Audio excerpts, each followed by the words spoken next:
जिजाऊ. मुलांनी एकदाच म्हणायचं जय जिजाऊ. जय जिजाऊ. यांना ओळखता? नाही म्हणतो हा. कोण आहे ते?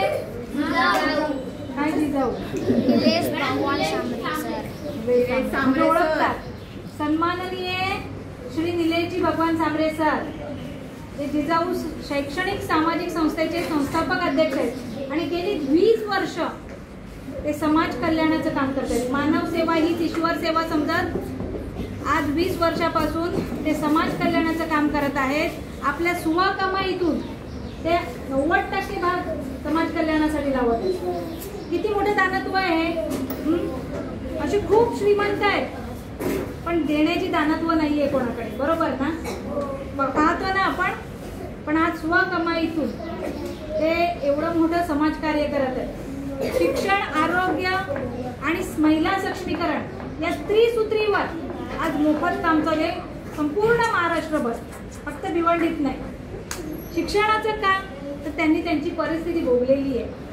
त्यांना जे मिळालं नाही किंवा त्यांना ज्या खस्ता खायला लागल्या गरिबीमध्ये त्या माझ्या भावंडांच्या मुलांना किंवा समाजामध्ये कुठल्याही मुलाला आर्थिक वाचून व साहित्य वाचून कोणाचं शिक्षण थांबू नये, प्रवासा वाचून शिक्षण थांबू नये म्हणून आज सन्माननीय सांबरे सरांनी हा वसा घेतला आहे शिक्षणाचा.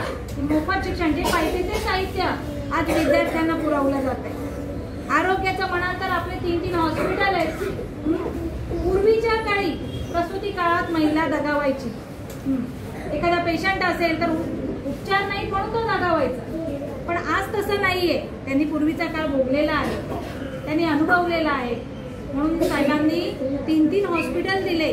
रत्नागिरीला दिलं, झडपोलीमध्ये भगवान महादेव सांबरे म्हणून हॉस्पिटल आहे आणि क्रिस्टल केअर आसनगाव शहापूर. तुम्हाला माहिती आहे का? याच्यामध्ये सगळं आहे. हा सगळी माहिती दिलेली आहे. घरी जाऊन एकदा वाचा, नाही तर तुम्हाला वया मिळाल्यावर वाचा एकदा. ही क्रिस्टल केअर म्हणून हॉस्पिटल आहे. तिथे हार्नियापासून, मोतीबिंदूपासून, डिलेव्हरी पेशंटपासून ते कॅन्सर पेशंटपासून मोफत उपचार केले जातात.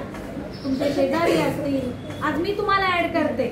तुम्ही तुमच्या शेजाऱ्यांना, तुमच्या मित्रांना सांगू शकता, तुमच्या नातेवाईकांना सांगू शकता की सांबरे साहेबांचं हॉस्पिटल आहे. कुणी आजारी असेल तर तिथे जा, तिथे उपचार घ्या.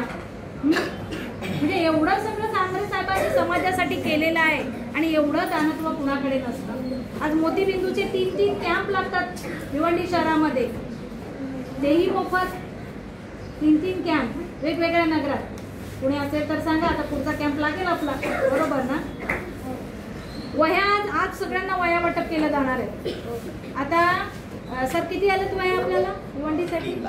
3 लाख वह्या भिवंडीसाठी आलेल्या आहेत आणि त्याही मोफत वाटप केलेलं जाणार आहे वेगवेगळ्या नगरामध्ये, वेगवेगळ्या शाळेमध्ये.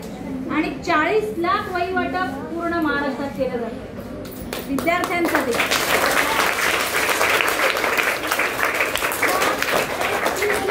पाहिजे शिक्षण हे वाघिणीचं दूध म्हटलेलं आहे. बरोबर ना? शिक्षणाशिवाय सगळं व्यर्थ आहे. काही जण म्हणतात की शिक्षण नसेल तरी युट्यूबर आहेत, सगळे आहेत मान्य आहेत, पण तेही शिक्षण घेऊनच पुढे गेलेले आहेत. शिक्षण तर घेतलंच पाहिजे. शिक्षण नसेल ना तर तुम्ही बघा कशी हमालगिरी करायला लागते, कसं काय करायला लागतं. आपले आई वडील आपल्याला काय शिकवतात? त्यांना वाटतं की आपल्याला जे मिळालं नाही म्हणून आपल्या मुलांना ते मिळालं पाहिजे म्हणून ते जास्तीत जास्त मेहनत घेऊन ना आपल्याला शिक्षण देण्याचं काम करतात. बघा, आणि आपण काय करतोय? ते देतात ना, त्याचा गैरफायदा कधी कधी आपण घेण्याचा प्रयत्न करतो की मिळतंय ना काय ते पानं फाडतात मॅडम, सांगा ते फुकट वही मिळाली पानं फाडून टाकतात. ते पण सांगणारच आहे. सगळं मिळतंय ना आपल्या हाताशी, मग त्याचं महत्व नाहीये आपल्याला. असं आहे. आज वडिलांना काय सांगतो आपण? वडापाव आणला पाहिजे मला. वडिलांची परिस्थिती आहे की नाही हे आपण तपासत नाही, पण संध्याकाळी मला वडापाव आला पाहिजे. अरे पण त्याची कुवत असेल आणि टाऊन पाय पसरायचे अशी म्हण आहे. तसं आपल्या घरच्यांची पण परिस्थिती आहे की नाही हे पाहिलं पाहिजे ना. रिस्पेक्ट फार महत्वाचा आहे. आईचा रिस्पेक्ट करा. आई पूर्ण दिवस 24 तास काम करत असते. 24 तास आपण झोपतो पण आई झोपत नाही. तिला दुसऱ्या दिवशी पण टेन्शन असतं याला काय द्यायचं.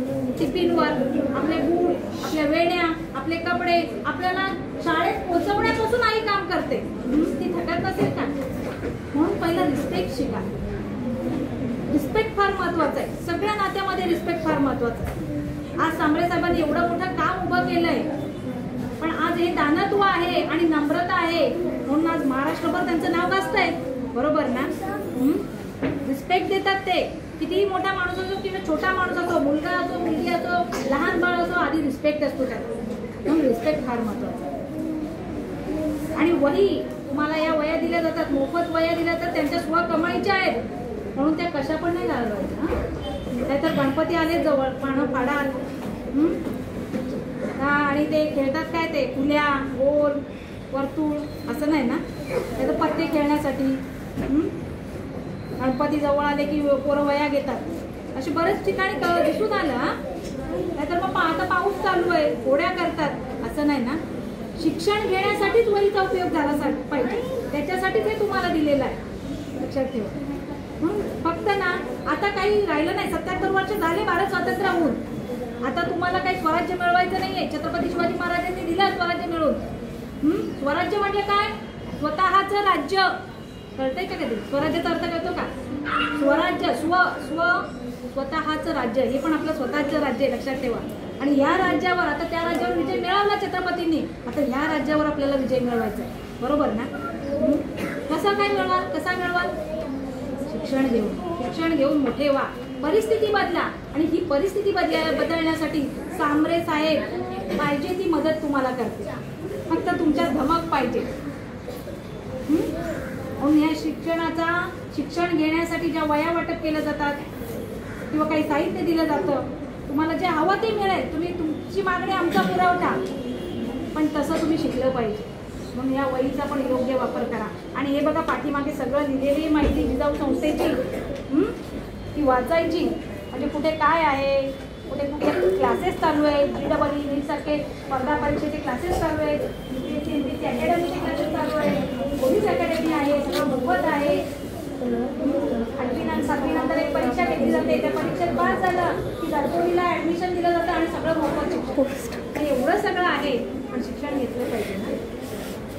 ठीक आहे, आता वया वाटप होणार आहेत. शांततेत वया घ्यायच्या आहेत. खरंच